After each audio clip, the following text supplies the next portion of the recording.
Please like और subscribe कीजिए fact वाला दोस्त।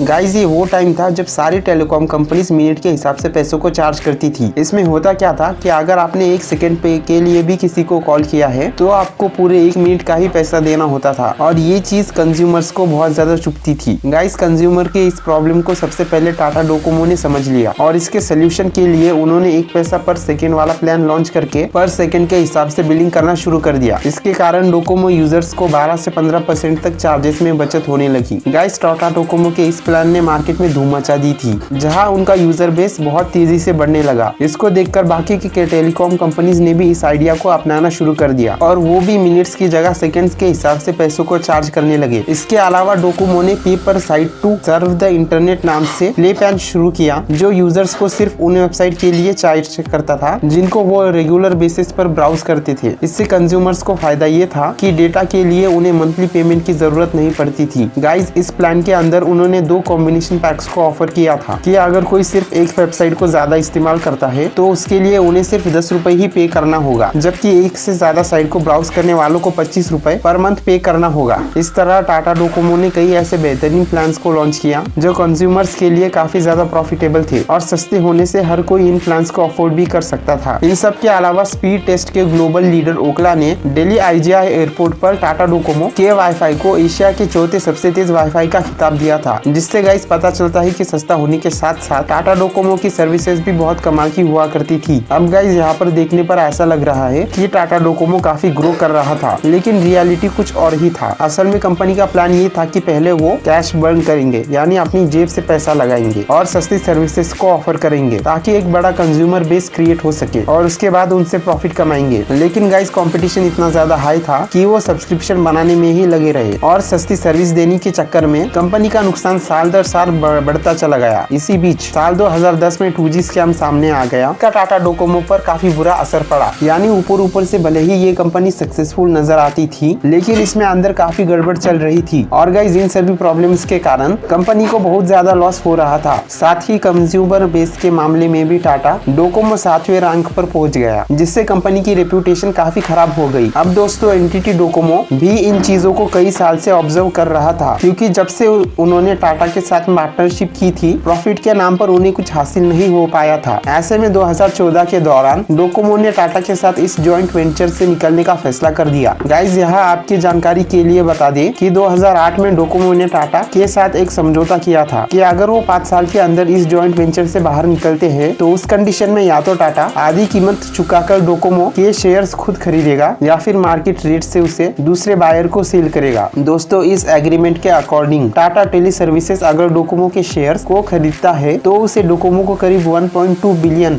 का अमाउंट चुकाना पड़ता। इसके लिए डोकोमो ने TTL को 1 साल का टाइम दिया था, लेकिन TTL इन दोनों कामों को करने में फेल हो गया, या कि ना कि उन्होंने खुद शेयर्स को खरीदा और वो ना ही कोई ऐसा बायर ढूंढ पाया जो उन शेयर्स को खरीदने में इंटरेस्टेड हो। अब दोस्तों टाटा ने इन शेयर्स को क्यों नहीं खरीदा, इसके पीछे एक बहुत बड़ा कारण था। असल में इंडिया के अंदर फॉरेन एक्सचेंज मैनेजमेंट एक्ट नाम से एक लॉ है, जिसे फीमा के नाम से भी जाना जाता है। इस एक्ट के तहत टाटा इन शेयर्स को नहीं खरीद सकता था, क्योंकि डील के अकॉर्डिंग डोकोमो ने 5 साल पहले ही ये डिसाइड कर दिया था कि अगर TTL उनके शेयर्स को खरीदेगा तो उसे कितना अमाउंट पे करना होगा। गाइस इस तरह के डील को फीमा कभी सपोर्ट नहीं करता है। डोकोमो के शेयर्स को खरीदने के लिए टाटा ने मिनिस्ट्री ऑफ फाइनेंस से इसकी परमिशन मांगी थी, लेकिन वहाँ से भी उन्हें कोई मदद नहीं मिल पाई। अब गाइस इन सब से गुस्साए डोकोमो ने इंटरनेशनल कोर्ट में TTSL पर कोर्ट केस फाइल कर दिया, जहाँ काफी लंबे समय तक फैसला चलने के बाद डोकोमो केस को जीत गया और कोर्ट का ये ऑर्डर मिला कि टाटा को 7,900 करोड़ रुपए चुकाने पड़ेंगे डोकोमो को। लेकिन TTSL डोकोमो के शेयर्स को खरीदना तो चाहता था, लेकिन फेमा एक्ट उसे ऐसा करने से रोक रहा था। ऐसे में डोकोमो ने दिल्ली हाईकोर्ट का दरवाजा खटखटाया, जिसके बाद दिल्ली कोर्ट ने RBI के खिलाफ जाकर 2017 में आखिरकार टाटा को शेयर खरीदने की परमिशन दे दी और लास्ट में TTSL ने डोकोमो को $1.17 अरब